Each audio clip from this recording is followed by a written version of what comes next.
Just excited to be here. We lost 90% of our scoring, 90% of our minutes from a year ago. So basically a new team found its way through a hectic season, and we're playing in March, and that's a great accomplishment. So we're proud of our efforts. We're proud of the way we finished the season, and we're proud to be here in Dayton representing San Diego State University. All right, questions for Coach. Let's go to the second row on the end. All right, John Schaefer, San Diego Sports 760. Dutch, what type of challenge is it hearing your name called Sunday, traveling and playing Tuesday, knowing that this is part of the tournament setting? Sometimes you play with one-day prep after winning a game, or in a conference tournament, you can play multiple games in multiple days. So what kind of experience and turnaround is this for you? I've been coming to this event for a long time, and this is something brand new. I mean, I've been to 4 national championship games, 3 at Michigan as an assistant, once as the head coach at San Diego State, but I've never been in the first 4. So this is a new experience. It's rapid. Coaches are overthinkers anyway, so we always complain and worry we don't have enough time to get ready. But at the end of the day, March is for players. So our guys will be ready. We'll give them a game plan tomorrow morning, and then we'll play tomorrow night. So we didn't get a chance to practice.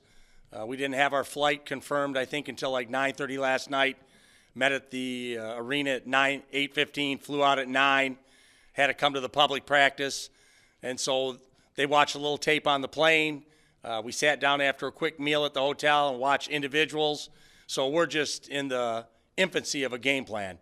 So tomorrow morning will be critical, concentrating. And that's why these conference tournaments are always so good, because you play 3 games in 3 days, or so you're used to quick prep. So we will quick prep and be ready to play tomorrow night. Other questions for Coach?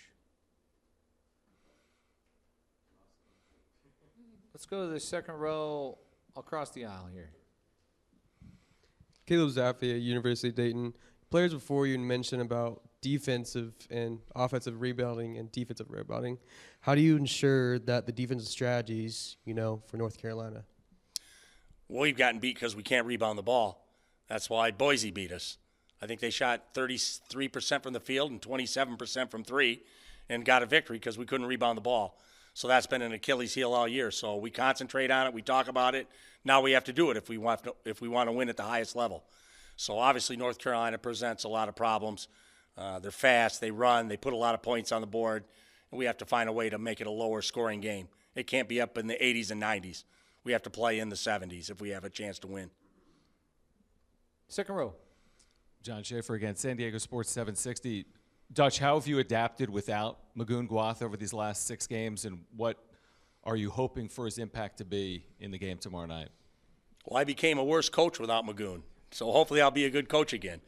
Magoon is our freshman big. He was freshman of the year in the Mountain West Conference, defensive player of the year in the Mountain West Conference, and he's been out of action since February 22nd, I believe. So basically 6 games. He got hurt 2 minutes into the Utah State game. So now he practiced full yesterday, limited reps, but full go. And so our intention is to have him on the court tomorrow and see what kind of difference he'll make for the Aztecs. Coach, your players were up here. They were talking about the Mountain West Conference, and one thing I thought was interesting was elevation. For you, you have highlighted this being around basketball for a long time. I guess elevation and the significance of that point in the league, but then also just the toughness of your league and what we've seen here in the last decade. Yeah, playing at altitude is very difficult. And our biggest jump as a program is when we got rid of travel partners, because we'd have to spend 3 or 4 days at altitude to play that second game. And now if we play at altitude, we try to get out the next day, get home, and before we go back and play another game at altitude. So it usually takes 24 to 36 hours. You have the best chance to play. If you stay beyond that, it takes 2 weeks to acclimate.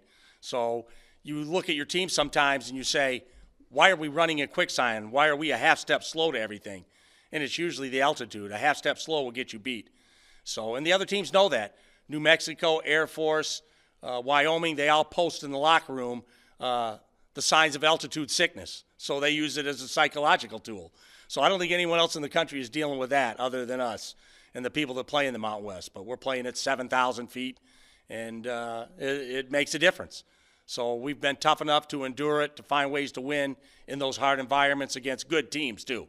I'm not saying the only reason we get beat is altitude. They've got good teams, and they're playing at altitude. And so that makes it doubly tough sometimes in the Mountain West. I don't think it's people around the nation really appreciate what that's like. Other questions for Coach? Let's go back to the second row. Dutch, in the short period of time you've had since you found out it's North Carolina, when you turn on the film, when you see the job Hubert Davis has done, I mean, obviously they were in a national championship game the year before you were in a national championship game. R.J. Davis was on that team. He's still here in 2025. What do you see from North Carolina that sticks out on film? They're talented. They're fast. They can score the basketball on an elite level. And I looked at their schedule, and I thought we played a tough schedule. But you look at who they played, it's Auburn, Alabama, Florida, Michigan State, Duke 3 times. You're talking about all the number 1 and 2 seeds in the tournament. And so, yeah, they would have liked to win some of those games, but those are really good teams. So Coach Davis has done a great job holding them together through some tough losses, and they're playing their best basketball, which you want to do. That's a sign of a really good coach when your team plays its best basketball in March. And I think North Carolina is playing its best basketball in March. Let's go to the third row in the back corner. Patrick Sableski, University of Dayton. You mentioned earlier the loss to Boise State in the conference tournament. How do you rebound from a loss like that to get ready for a win-or-go-home game? Yeah, that was tough. I mean, I think it was 17 years since we haven't got out of the quarterfinal game. And I've been the head coach 8 years and played in the championship game 7 times. So we're used to winning in the Mountain West tournament, and that didn't happen. Boise's got a good team. Obviously, they played differently against us in order to win. They took 43s. I think that's a high for the year. And they got a lot of the misses. So we went back. We emphasized rebounding again is the thing we have to do at an elite level if we want to win, because we do guard hard. We're pretty efficient offensively. We're playing better down the stretch offensively. And we have to rebound the ball if we want to be really good in March. A follow-up to that question, Coach, looking back to the Mountain West Conference tournament, did you have an idea in your head to where it was kind of a win and in situation, and then where you sort of fell last night and seeing your name called and being on the bubble? Yeah, it was tough. I mean, we try to take care of all the things we can when we schedule. We played the 7th toughest non-conference schedule in the country this year because we know that's important to the committee. And even with that being said, with wins over Houston and Creighton, and then our crosstown team, UCSD, who won both regular season conference tournament in the Big West, we were one of the last 2 teams in. So we have to continue to study what the committee's looking at and schedule appropriately. We want to play the toughest schedule we can play. But sometimes that's hard. The better we are, the less teams want to play us. So the NIL event worked out great for us in Vegas. It gave us 3 really good games. Obviously, we have losses this year to Gonzaga and Oregon.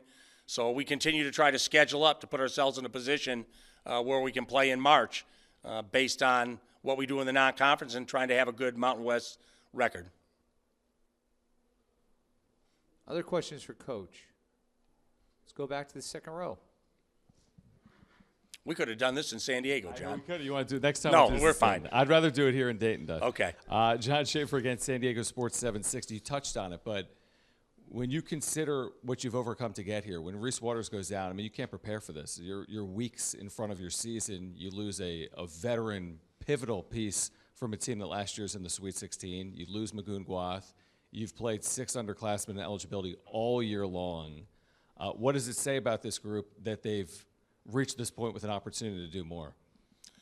That they're gritty. They're tough. They have something about them. That, I mean, we went on more scoring runs this year than I've ever seen in my career. Down 18, 19 points and go on a 17-0 run, 20-0 run, 18-0 run, all in one season.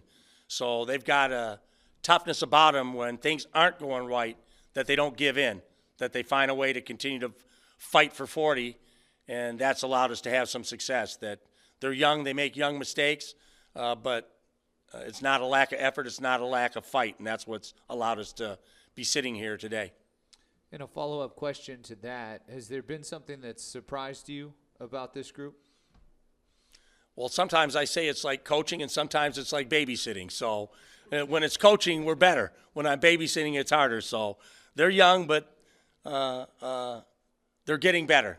They're getting better. And so hopefully in the NIL era, I can return this team next year. I've got a lot of really good players that are supposed to come back next year, and we'll grow from this year, try to make a run this year, and then be better next year. Let's go to the second row. Will Martin, University of Dayton Media.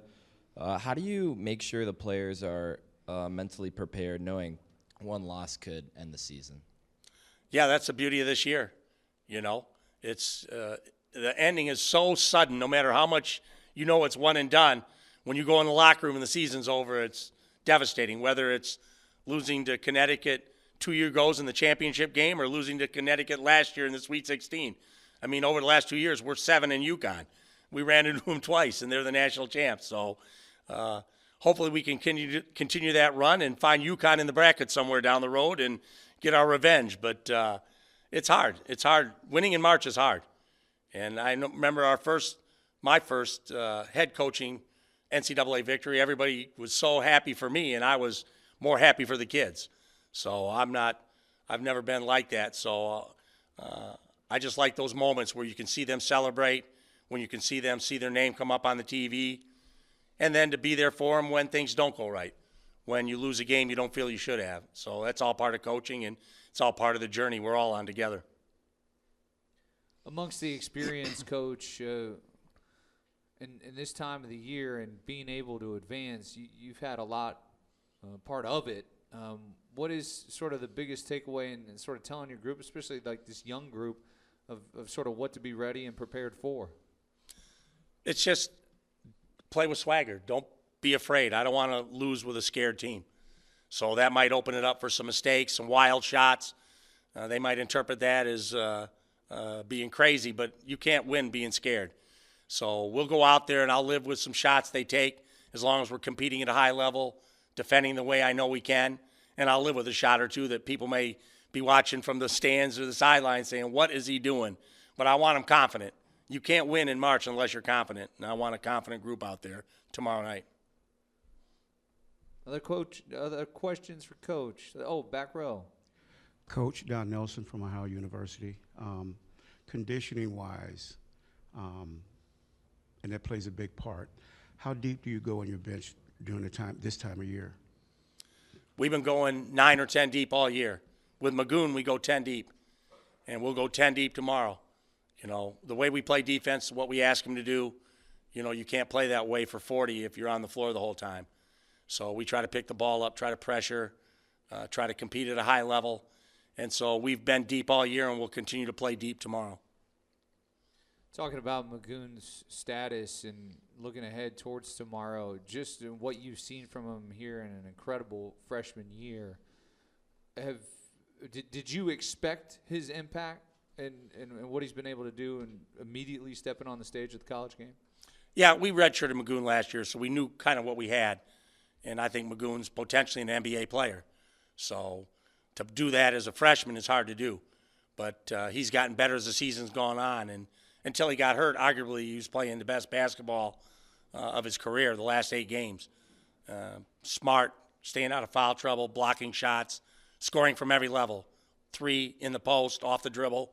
So we'll see how he does. He's missed a lot of basketballs. Just to throw him out there and expect he's going to be perfect is hard to do, but we're not going to win in March unless he's really good. So that's why we want to make sure, first and foremost, he was healthy, and now we got to hope that he can catch up timing-wise to the game as it goes, having not played for 3 weeks. Third row, towards the back. Patrick Sabusky, University of Dayton. You've had a lot of success playing at home. You won 12 games this year, 14 last year. What is it about San Diego State that makes you have so much success on your home floor? It's a lot like the Dayton environment. We have great home crowds. We're sold out on the season. We have a great student section. And when we're not playing well, the crowd gets behind us. They don't get on us, and they motivate us to play harder. And they're a huge difference in our success. And the Mount West has some great home court environments. Utah State is incredible. The Pit in New Mexico is incredible. Colorado State sold out. Boise. We play in some of the best environments in the country. And every coach feels his conference is the hardest to play in because it's the one he's in. But the Mountain West has got great fan bases that really support their teams, and it's a challenge to win games in our conference.